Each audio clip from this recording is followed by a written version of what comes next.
Estamos de volta aqui no Jogo do Poder falando sobre empresa familiar. Nós já conversamos com Irena Carneiro Martins, advogada, falamos com a consultora da GPS Empresarial, Fátima Cunha, e agora vamos falar da Tino Consultoria, Ângelo Chaves. Ângelo, seja bem-vindo ao Jogo do Poder.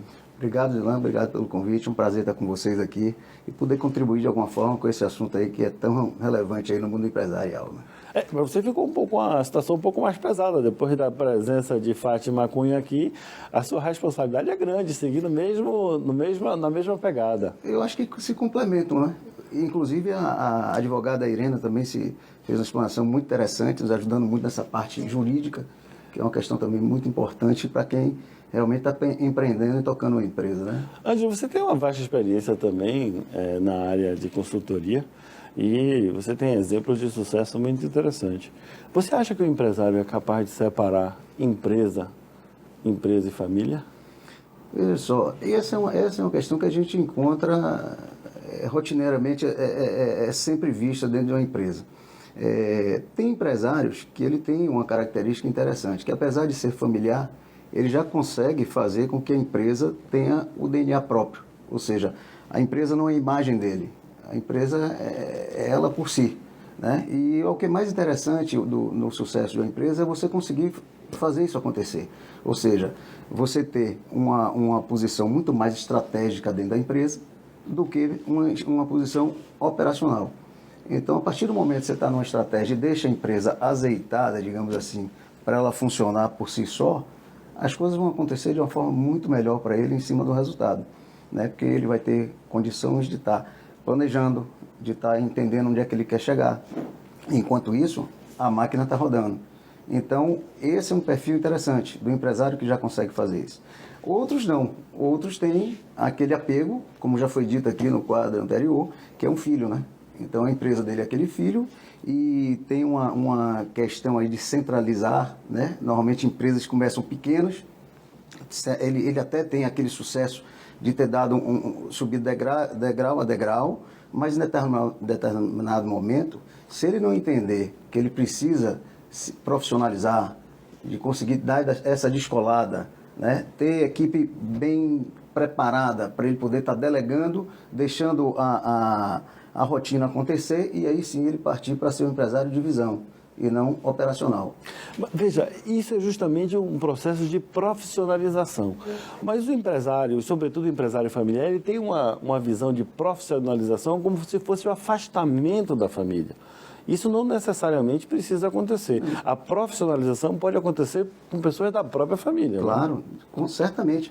Até porque quando a gente toca no tema de profissionalizar a empresa, justamente, assusta às vezes, digamos assim, a família entende que vão me tirar aqui do jogo e vão trazer pessoas para tocar o meu negócio, ou seja, meu filho.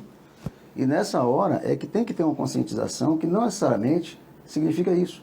Você pode ter dentro da família pessoas com perfis interessantes para se responsabilizar por determinadas áreas da empresa, por determinados processos.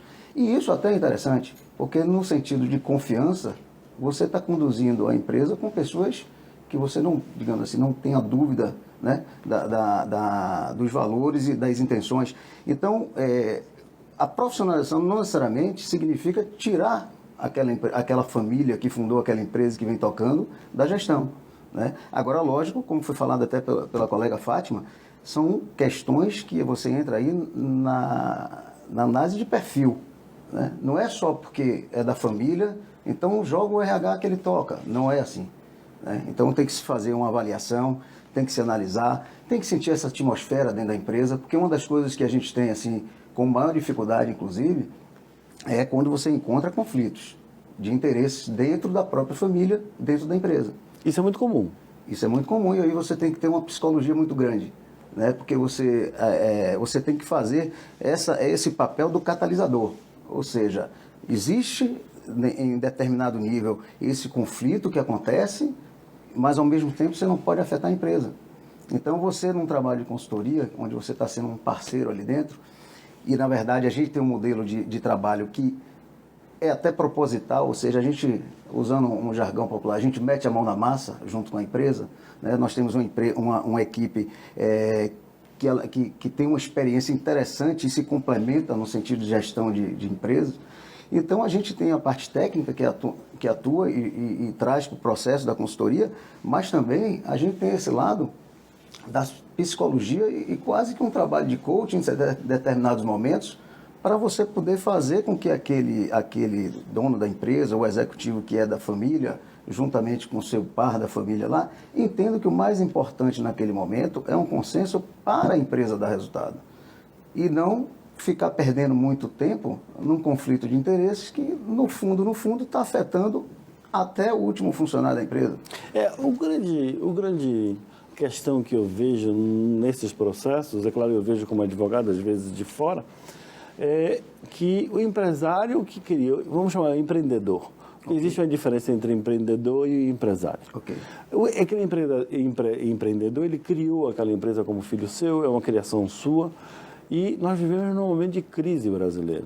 Então, esse empreendedor criou uma empresa, ela está num momento de crise, e ele reconhecer que ele não tem os instrumentos necessários para tocar isso adiante, já é uma dificuldade muito grande. Muito.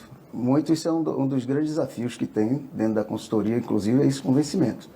Né? É uma questão que ele tem que entender que naquele momento ele pode ter um apoio, né? Dentro da cabeça que ele pensa, o que ele pensa para a empresa dele, e se naquele momento ele tem algumas dificuldades, ele pode estar trazendo uma ajuda de fora, como a gente brinca dizendo que é o olhar de helicóptero, né? Justamente por quê? Porque na maioria das vezes ele está numa operação muito forte, ele está dentro da operação. E com a visão de quem está chegando de fora, ajuda ele a entender melhor como é o papel dele dentro daquela empresa, que não é um papel de estar apagando incêndio.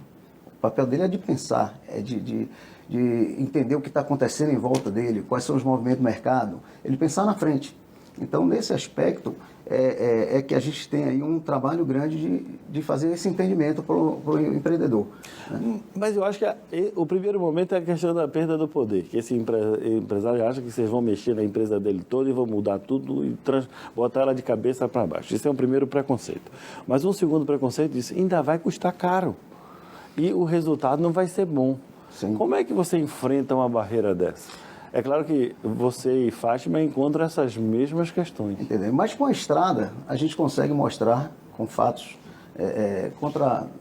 números no argumento, né? Contra fatos. Então, a gente consegue mostrar dentro do nosso histórico alguns cases de sucesso para tranquilizar o coração do empresário e do empreendedor e ele entender que isso é uma prática de mercado e desarmar um pouco ele quanto a isso. Então, o melhor convencimento frente a um empreendedor de que ele precisa dessa ajuda é mostrar situações semelhantes de onde eles se encontram, que recorreram a uma ajuda profissional e tiveram um resultado muito bacana. Uma coisa que vale a pena de salientar, Zilan, que é um questionamento até que a gente sempre faz o seguinte, e já deixa até como uma mensagem para os empreendedores e os empresários o seguinte: a crise é interessante. A crise faz com que você busque o quê? Se reinventar, né? Se ajustar, e todo mundo sai correndo atrás de soluções para a crise. A pergunta é, por que você só pode pensar em otimizar a sua empresa, né? Em buscar melhores resultados de uma forma que você tenha mais eficiência e mais eficácia dentro do seu processo na crise? Por que você não pode estar pensando sempre em ser uma empresa ajustada, com seus processos organizados, otimizados, mesmo fora de crise? Porque seu resultado vai aumentar. Então, eu acredito assim, o empresário brasileiro tem que mudar um pouco a mente, e na época das vacas gordas, pode tudo na empresa. E quando a crise chega, que foi na conta lá e está faltando, aí você começa a tomar atitude que você já poderia ter tomado. E conseguir ser uma empresa muito mais saudável. A prevenção sempre custa mais barato, né? Com certeza, que já ouvimos aqui da Fátima e da própria Irena, e não tenha dúvida que esse é o melhor remédio.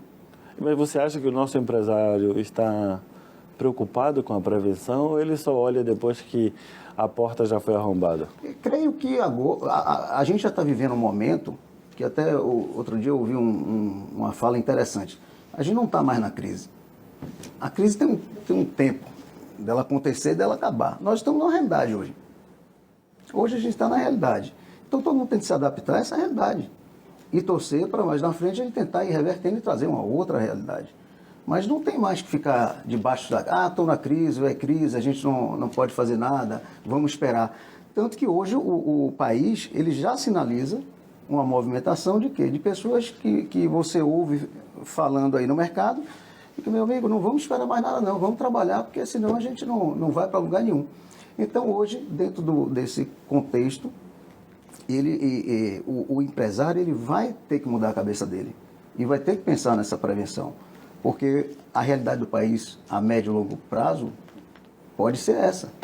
A gente não tem dúvida, por exemplo, que o pequeno empresário ele precisa encontrar expertise que ele não tem, inclusive para se desenvolver. É para isso que existe o SEBRAE e uma série de instrumentos governamentais para apoiá-lo. Mas aqui na Bahia, a gente não tem muitas grandes empresas. Nós temos empresas pequenas e médias.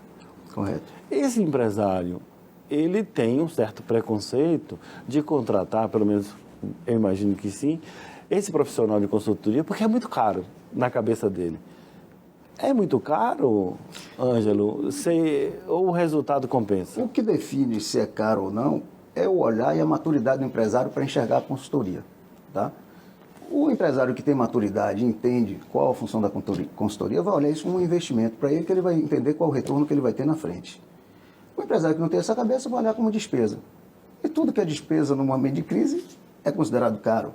É algo mais que você vai gastar dentro da sua empresa e ele não tem a capacidade de olhar o retorno que ele vai ter. O que a gente tem que fazer para essa conscientização acontecer é, como eu falei, você trazer resultados, cases de sucesso em cima de trabalho de consultoria, para o empresário poder vislumbrar o que é que ele pode ganhar lá na frente. E aí começa a ficar uma conta que fecha na cabeça dele, ou seja, ele está investindo para ele recuperar isso lá na frente com um ganho para ele muito melhor. Ângelo, nós estamos chegando ao final de nossa entrevista. Qual é o recado que você dá ao empresário que está nos vendo hoje?